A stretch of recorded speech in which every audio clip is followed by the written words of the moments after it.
Традиционно все предлагаемые предложения и вопросы, касающиеся жизни государства, обсуждаются на площадке Общественной палаты, отметила секретарь палаты Гули Кичба, открывая встречу. Всегда, когда люди идут или во власть, или же хотят реформировать некие какие-то у нас процессы политические, конечно, они предлагают свои формы, свои такие реформы, программы, тезисы. Это очень, наверное, хорошо, но всегда я в этом не сведущая, но как бы зная какую-то глобальную обстановку, реформы всегда болезненны, всегда воспринимаются обществом с осторожностью. Хотя в начале, когда предлагаются реформы, общество сразу воспринимает это с таким энтузиазмом, но потом уже впоследствии, даже если взять последнюю 20-ю статью, сталкиваешься с какими-то недоработками, потому что это очень серьезные вопросы, которые, наверное, надо очень осторожно подходить. Вы правильно отметили, Гулия Михайловна, о том, что мы занимаемся политикой, мы политическая организация, и как мы считаем, и как, наверное, это правильно, политическая организация должна исходить не только из критики действующей власти, но и со своими предложениями. Первым шагом, по мнению руководителя АНД, необходимо реформировать органы исполнительной власти. Согласно концепции, предлагаемой членами АНД, нужно упразднить высокие должности вице-президента, премьер-министра, вице-премьеров и органов власти, дублирующих деятельность друг друга. Почему мы это предлагаем? Потому что сегодня, исходя из той практики, которая сложилась, опять же, нашей собственной практики, Кабинет министров и премьер-министр обладает своим собственным аппаратом, и администрация президента, которая обслуживает президента и тоже обладает собственным аппаратом, по сути дублируют друг друга. Роль вице-президента по Конституции Абхазии заключается в том, что он выполняет отдельные поручения президента и, по сути, не обладая никакими полномочиями. Мы считаем, что по решению парламента временно исполнять обязанности президента на период выборов, у нас по Конституции 2 месяца до новых выборов, может один из министров, который будет выбран. Также члены общественной организации предлагают из 30 центральных органов власти оставить 12 и создать одно надзорное управление. Плюс к этому мы предлагаем ввести двухуровневую систему управления. Сегодня это уже детали по конституционному закону о Кабинете министров. Комитет, служба, министерство, они все равны между собой. Они все являются центральными органами власти. По сути, министерство не может иметь в подчинении службу по нашему закону. Мы предлагаем вот эту деталь тоже изменить.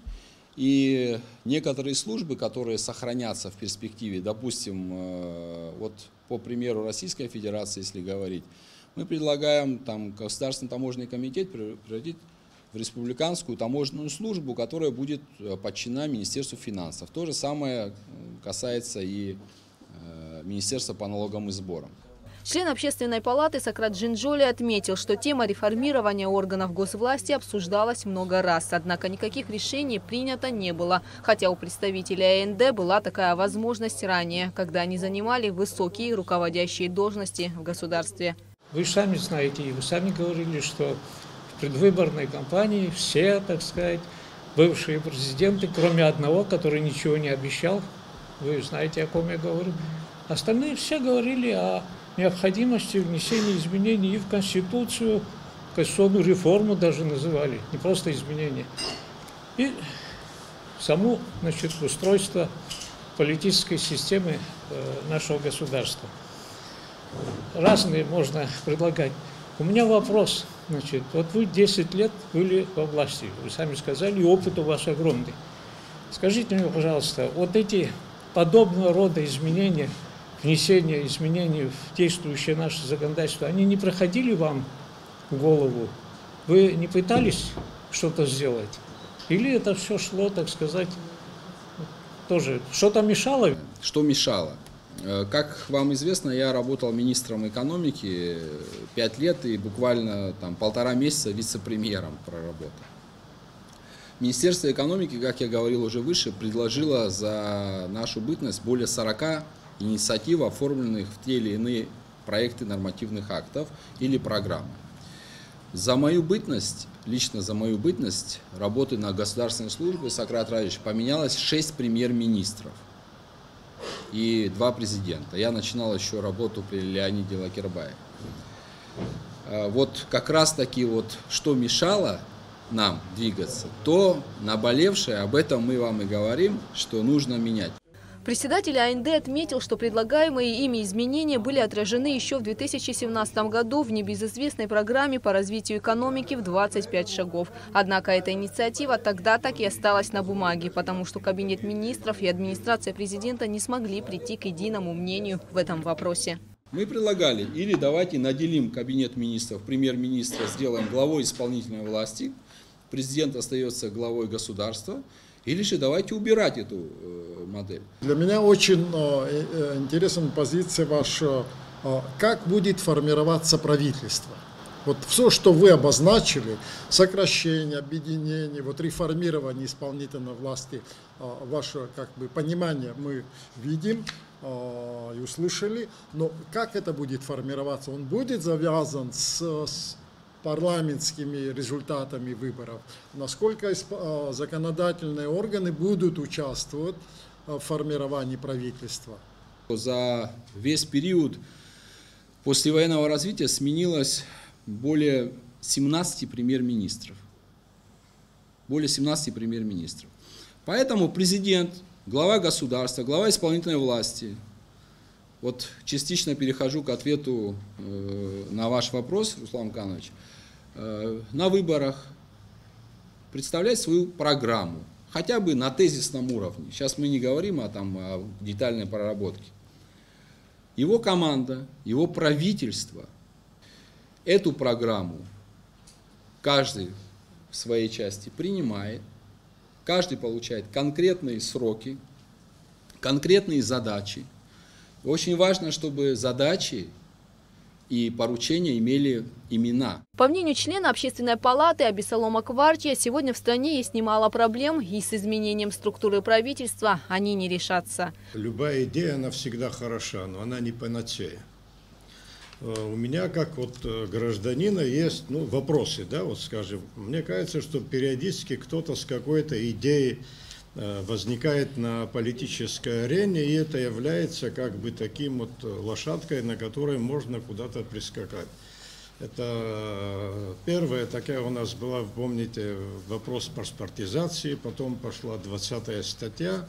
Я могу сейчас, вы извините, может это немножко, могу тоже сравнивать, что это какая-то идея, которой нужно сегодня, как бы, можно о которой говорить. Но и мне кажется, что в нашем государстве проблемы гораздо глубже, чем именно структуры правительства или структуры. У нас, я бы так сказал, Адгур Амирович, вы прекрасно, думаю, поймете, о чем я говорю, у нас институциональный кризис, даже коллапс, я бы так бы сказал, в государстве. Поэтому именно изменением структуры правительства эти проблемы не поменяются, к сожалению. Это не только изменение структуры правительства, это изменение всей системы управления. Да, система управления, я с вами абсолютно согласен. Вот. Понимаете, как, вот, что мы хотим? Вообще у нас первоочередно быть цель. Вот цель определяет стратегию, тактику задач. Мне так кажется, я просто образно буду говорить, упрощенно, вот скажем, машина застряла в болото, оба моста сидят, понятно того, что вы будете менять водителя, сядь туда там Шумахер или Беслан Кварчи, ничего не поменяется, понимаете, все мы будем сигналить, дыметь, сжигать бензин, результат будет, будем менять фары, лобовое стекло, там еще, то же самое, понимаете.